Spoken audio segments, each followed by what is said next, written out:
The live TV, सच सबसे आगे। दोस्तों, मैं अब्बास हफीज हूं। भारतीय जनता पार्टी की सरकारों का जो रवैया है दंगाइयों को खुली छूट देने का, वो हमारे पूरे देश पर भारी पड़ने लगा है। आपको भी सुन के लग रहा होगा कि मैं ऐसा क्यों कह रहा हूं, क्योंकि मामला कुछ ऐसा हुआ है अंतर्राष्ट्रीय स्तर पर। त्रिपुरा की घटना हुई, अमरावती की घटना हुई। त्रिपुरा के अंदर मस्जिदों को जलाया गया, नुकसान पहुंचाया गया। अमरावती में पूरे शहर के अंदर जो अफरा तफरी मचाई भाजपा के बंद के दौरान भाजपाइयों ने, वो भी सबने देखा। और ऐसे ही इससे पहले की जो घटनाएं सारी घटी रही हैं, जिसमें मुसलमानों को निशाना बना के हिंदू मुस्लिम नफरतों को फैला के सत्ता हासिल करने की जो चाहत है भाजपा की, साफ दिखती है। तो वही उसी कड़ी के अंदर त्रिपुरा का मामला इतना ज्यादा उछला है, तो बहरीन की पार्लियामेंट में एक प्रस्ताव आ गया है। बहरीन की पार्लियामेंट का वो प्रस्ताव जो है वो चौंका देने वाला इसलिए है क्योंकि बहरीन का और भारत का जो ट्रेड है वो बहुत अच्छा है। कोविड के लॉकडाउन के दौरान भी बड़े अच्छी तरह से चला है और पूरा का पूरा $105 मिलियन का ट्रेड है भारत और बहरीन का। तो वहाँ की सरकार के एक संसद में वहाँ के एक सदस्य ने खड़े होकर, मेंबर पार्लियामेंट ने खड़े होकर साफ तौर पे बताया है कि कैसे क्या हो रहा है त्रिपुरा में, भारत में, आसाम में, और जो घटनाएं घट रही हैं वहाँ जम्मू कश्मीर में भाजपा की सरकार के रहते हुए। उसके बाद अगर ये बंद नहीं होती हैं तो हम भारत के साथ ट्रेड जो है पूरी तरह से बंद कर दें, और हम पूरी तरह से ट्रेड बंद कर देंगे क्योंकि हमारे पास कोई और रास्ता नहीं बचता है। ये मैं आपको वीडियो दिखा देता हूं जो अरबी के अंदर बोल रहे हैं, पर आपको थोड़ा थोड़ा समझ में आएगा। नीचे सबटाइटल्स भी हैं अंग्रेजी के अंदर, फिर मैं आपको समझा दूंगा कि वो क्या कह रहा है। जो संसद सदस्य हैं इनका नाम है अब्दुल रज़ाक हत्तब और ये बहरीन के मेंबर पार्लियामेंट है। सुनिए इनकी ही जुबानी, जो ये भारत के ऊपर सैंक्शंस लगाने की और ट्रेड खत्म करने की बात कह रहे हैं। त्रिपुरा, आसाम, जम्मू कश्मीर, इन तमाम मामलों के ऊपर भाजपा का नाम लेते हुए सुनिए।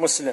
जो मैंने आपको सुनाया ये इनके एक लंबे भाषण का एक छोटा सा हिस्सा है और पूरी बहरीन की संसद लगी हुई है सामने, जिसमें ये प्रस्ताव रखा जा रहा है कि भारत के अंदर भाजपा की सरकार में जो जुर्म ज्यादती हो रही है मुसलमानों के साथ, वहां पर त्रिपुरा में जो हुआ, आपको लगा होगा त्रिपुरा की घटना त्रिपुरा में ही रह गई होगी या भारत के कुछ लोगों को पता चली होगी, लेकिन हमारे यहाँ पर मीडिया ने भले ही दबा दिया हो, अंतर्राष्ट्रीय स्तर पर एजेंसीज, जो न्यूज़ एजेंसीज, मीडिया हाउसेज हैं, उन्होंने बहुत कुछ दिखाया है, बहुत कुछ बताया है, तभी बहरीन के पार्लियामेंट में इसकी चर्चा हो रही है।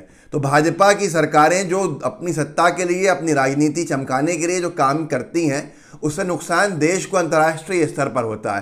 कांग्रेस की अप्रोच जो रही हमेशा बैलेंस अप्रोच रही, भारत के अंदर भी अमन शांति रहे और अंतर्राष्ट्रीय स्तर पर भी कोई डैमेज नहीं आए। लेकिन ये लोग सिर्फ क्योंकि इनकी विचारधारा खोखली है भाजपा की, जो इस तरह के काम करने को मजबूर हैं।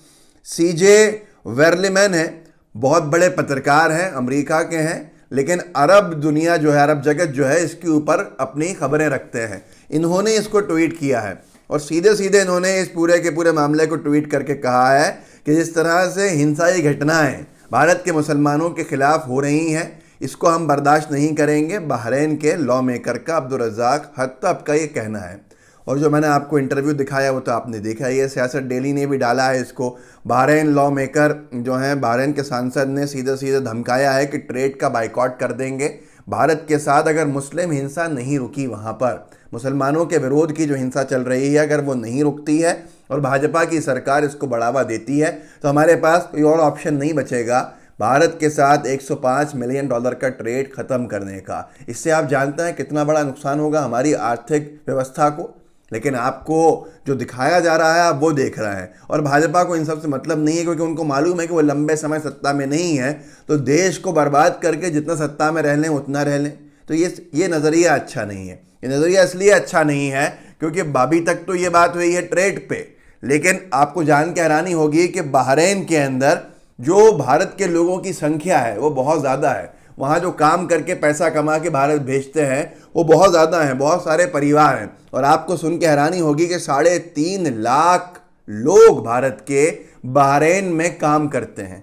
अगर बहरीन ने ट्रेड खत्म करने के बाद इन सबको वहां से नौकरी से निकाल दिया तो क्या हालात बनेंगे, तो आपको मालूम ही है। और ये हालात बन क्यों रहे हैं? निरंतर जब से मोदी सरकार सत्ता में आई है, कभी एनआरसी को लेके, कभी सीएए को लेके, मुसलमानों के विरोध के अंदर एक माहौल बनाने का काम करने का जो नज़रिया है भाजपा का, जिससे हिंदू मुस्लिम नफरतें बढ़ें और ये डिवाइड एंड रूल की पॉलिसी, बांटो और राज करो की पॉलिसी को अपनाते हुए सत्ता के शीर्ष स्थान पर बैठे रहें, इनका नज़रिया जो है नुकसानदेह बन रहा है।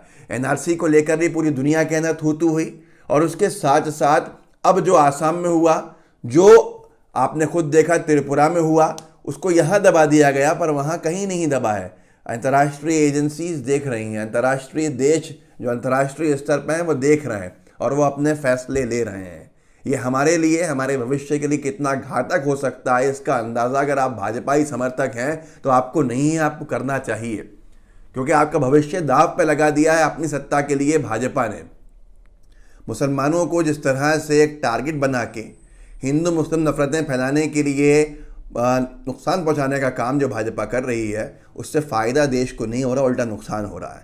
ऐसे ही आप जान के हैरानी होगी आपको कि जो Dubai, Sharjah, Abu Dhabi, UAE, United Arab Emirates, Dubai, UAE, यहाँ पर भारतीय मूल के लोगों की, भारत के लोगों की संख्या है 34,20,000, जो खुद दुबई, शारजा, अबू धाबी की पॉपुलेशन, जनसंख्या का 27% बनाते हैं।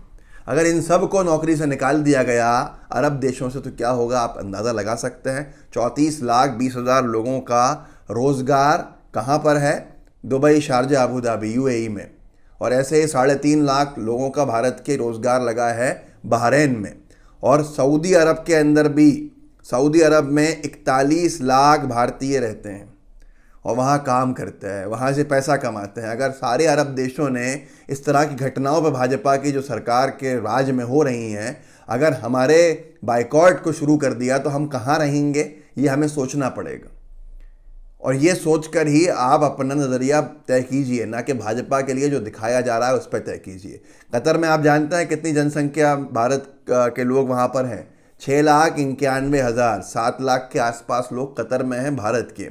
वहाँ की 25% आबादी भारत के लोगों से है, जो भारत के लोग वहाँ काम करते हैं। यूएई की 27% आबादी भारत के लोगों से है। और ऐसे हालात के अंदर जो परेशानी के ज़रिया बन रही है भाजपा, ये आपके सामने है।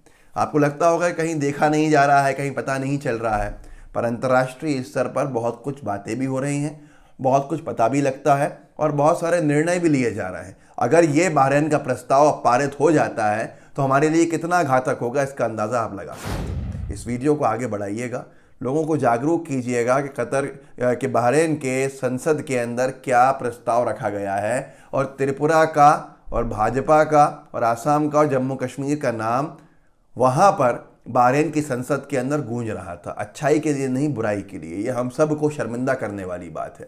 व्हाट्सएप ग्रुप्स होंगे, उसमें शेयर कीजिएगा, साथ में लाइव टीवी को सब्सक्राइब कीजिएगा, बेल आइकन दबाइएगा। जय हिंद, जय भारत। द लाइव टीवी, सच सबसे आगे।